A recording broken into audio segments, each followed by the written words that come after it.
తాకట్లో ఉన్న బంగారాన్ని విడిపించి ఆ రోజున మార్కెట్ ధర కట్టి మిగిలిన డబ్బును మీకు అందిస్తుంది కొమ్మూరి గోల్డ్. శ్రీమాత్రే నమః. శ్రీ గురుభ్యో నమః. పరాభవనామ సంవత్సరంలో ద్వాదశ రాశుల వారికి కూడా ఎలా ఉండబోతుంది, వారి యొక్క ఆదాయము, వ్యయము, రాజ్యపూజ్యము, అవమానము, వీటి గురించి సంక్షిప్తంగా తెలుసుకునే ప్రయత్నం చేద్దాం. కుంభరాశి వారికి సంబంధించి ఆదాయం 2, వ్యయం 8, రాజ్యపూజ్యం 4, అవమానం 2. ఈ సంవత్సరంలో చాలా విస్తృతమైనటువంటి మార్పులు ఈ రాశి వారికి గోచరిస్తూ ఉన్నాయి. ఆర్థిక ఫలితాల విషయానికి వస్తే ఊహించని లాభాలు, కొత్త ఆదాయ మార్గాలు పెరుగుతాయి. టెక్నాలజీ పరంగా ఆదాయం పెరుగుతుంది. అలాగే కొన్ని జాగ్రత్తలు కూడా తీసుకోవాలి. వ్యాపార ఖర్చులు పెరగవచ్చు, అలాగే స్టార్టప్ పెట్టుబడులు పెరగవచ్చు, ప్రయోగాత్మకమైన ఖర్చులు పెరగవచ్చు. సేవింగ్స్ ఖచ్చితంగా అవసరం ఈ రాశి వారికి. ఉద్యోగానికి సంబంధించిన విషయానికి వస్తే ఉద్యోగంలో మార్పు అంటే స్థానభ్రంశం జరుగుతుంది. ఐటీ, టెక్కీ, అలాగే రీసెర్చ్ రంగాల్లో ఉన్నటువంటి వారికి చాలా శుభకరంగా ఉంటుంది. విదేశీ అవకాశాలు కూడా పెరుగుతాయి. ఆన్ సైట్ వెళ్ళేటువంటి వాళ్ళు, సాఫ్ట్వేర్ ఆలోచనలు వాళ్ళు, అలాగే ఇన్నోవేషన్తో ఏదైనా పనులు చేయాలనుకునే వాళ్ళు, డిజిటల్ వ్యాపారం చేసేటువంటి వాళ్ళకి అద్భుతంగా ఉంటుంది. అలాగే వ్యాపారానికి సంబంధించి ఉద్యోగస్తులకు సంబంధించిన విషయాలు ఇవన్నీ చెప్పుకున్నాము. ఇక విద్యార్థులకు సంబంధించిన విషయానికి వస్తే కనుక సైన్స్, టెక్నాలజీ కానీ, ఏఐ, రోబోటిక్స్ కానీ, అలాగే స్పేస్ అండ్ సైన్స్ రీసెర్చ్కి సంబంధించి కూడా వీరికి అద్భుతమైనటువంటి కాలం. భవిష్యత్ రంగాల్లో వీరు మంచి విజయం సాధించే అవకాశం ఉంది. గృహిణులకు సంబంధించి స్నేహబంధాలతో చాలా జాగ్రత్తగా ఉండండి. మీరు ఏదో పొరపాటున ఒక మాట మాట్లాడితే వెనకాల తప్పుగా మాట్లాడుతున్నట్టుగా బ్లేమ్ చేస్తారు. అలాగే సోషల్ సర్కిల్లో కూడా మీకు విపరీతంగా మార్పులు ఏర్పడతాయి. ఆధ్యాత్మికత, ఆసక్తి పెరుగుతుంది. చేతి వృత్తులు, కుల వృత్తులు చేసేటువంటి వాళ్ళు, రైతులు పనులు చేసేటువంటి వాళ్ళందరూ కూడా కొత్త ఆవిష్కరణలు, టెక్నికల్గా మీరు మారుతారు. బాగా ఎలక్ట్రానిక్స్ని బాగా నమ్ముకుంటారు. రాజకీయ నాయకులకు సంబంధించిన విషయానికి వస్తే కనుక ప్రజాసేవ, గ్రౌండ్ వర్క్ అనేటువంటిది చాలా ముఖ్యం. యువత నుంచి విపరీతమైన మద్దతు ఈ రాశి వారికి పెరుగుతూ ఉంటుంది. సినిమా రంగాలకు సంబంధించి ఎక్స్పెరిమెంటల్ మూవీస్ కానీ ఏవైనా సరే ప్రయోగాత్మకంగా ఎవరూ తీయనటువంటి సినిమాలు తీయడము, సైన్స్ ఫిక్షన్లు, కొత్త కొత్త కాన్సెప్ట్లు తీసుకొని రావడము, కొత్త స్టైల్ గుర్తించడం ఈ యొక్క రాశిలో ఉన్నటువంటి దర్శకులకు జరుగుతూ ఉంటుంది. వైవాహిక జీవితానికి సంబంధించి వివాహం ఆలస్యం అవుతుంది. అలాగే అన్ప్రెడిక్టబుల్ రిలేషన్షిప్స్ కూడా పెరుగుతాయి. అలాగే స్నేహంలో కూడా మార్పులు ఏర్పడతాయి. సంవత్సరం చివరిలో వీరికి లాభం అధికంగా ఉంది. ద్వితీయార్థంలో వివాహం గురించి ప్రయత్నం చేయండి. అద్భుతమైన కాలము.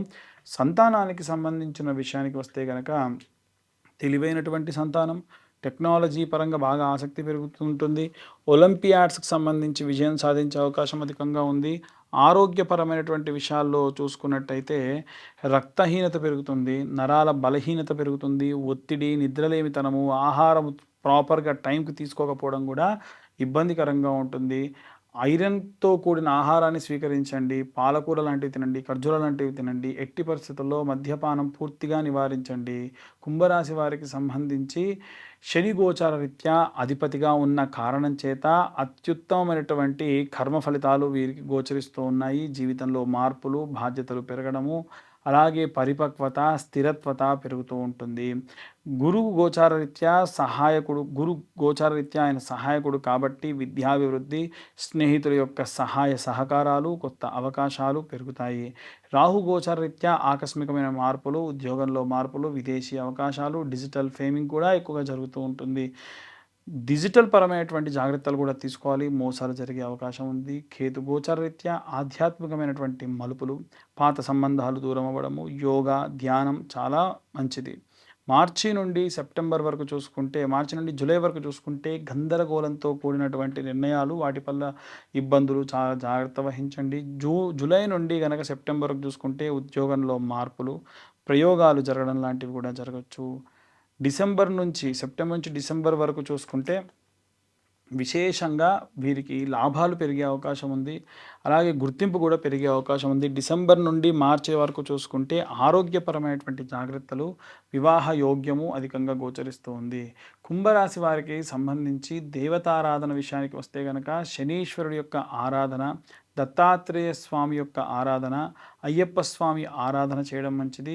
అలాగే శనివారం నాడు శనికి సంబంధితమైనటువంటి పూజలు చేయడము, నవగ్రహ శాంతి హోమాలు చేసుకోవడము, శని గాయత్రి చదవడము మంచిది.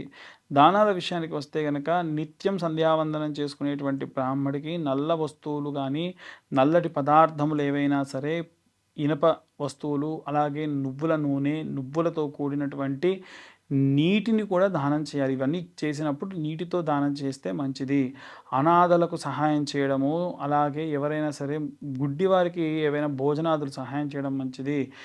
శుభ వర్ణం ఏమిటంటే గాఢమైన నీలము కానీ, ఇండిగో బ్లాక్ కానీ, ఇండిగో బ్లూ కానీ వీరికి చాలా మంచిది.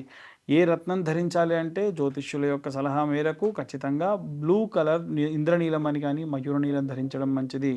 శనివారం నాడు తగాదాలకు వెళ్లకుండా ఉండండి. మద్యపానాన్ని అసలు స్వీకరించకుండా ఉండండి. స్నేహితులతో అతిగా నమ్మి మోసపోకండి. ముఖ్యంగా చూసుకుంటే 2026వ సంవత్సరం కుంభరాశి వారికి సంబంధించి శని జీవితంలో మార్చేటువంటి కాలం కూడా టెక్నాలజీ పరంగా లాభం ఇస్తుంది. ఆధ్యాత్మికమైన మలుపులు ఉంటాయి. కొత్త దారులు తెరుచుకునేటువంటి సంవత్సరం కూడా ఈ సంవత్సరం అని భావన చేయొచ్చు.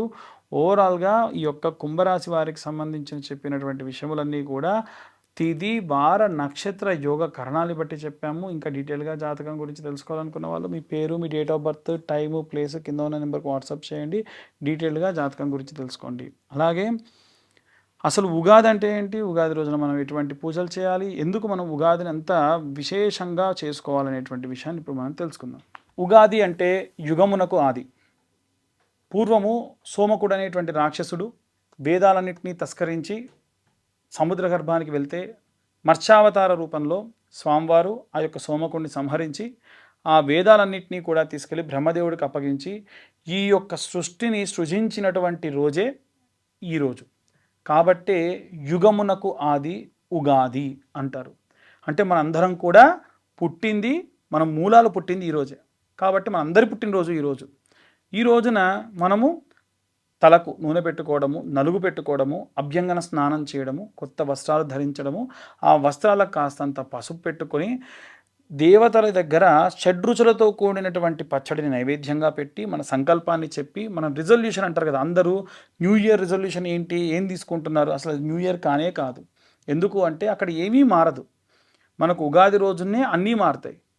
ప్రకృతి మారుతుంది, ప్రకృతిలో వాసనలు మారుతాయి, ప్రకృతిలో పక్షుల యొక్క కిలకిల రావాలు మారుతాయి, వాతావరణంలో మార్పులు ఉంటాయి. కాబట్టి ఉగాది మన యొక్క అసలైనటువంటి న్యూ ఇయర్. కాబట్టి ఆ రోజున అందరూ కూడా నూతన సంవత్సర శుభాకాంక్షలు చెప్పుకోండి.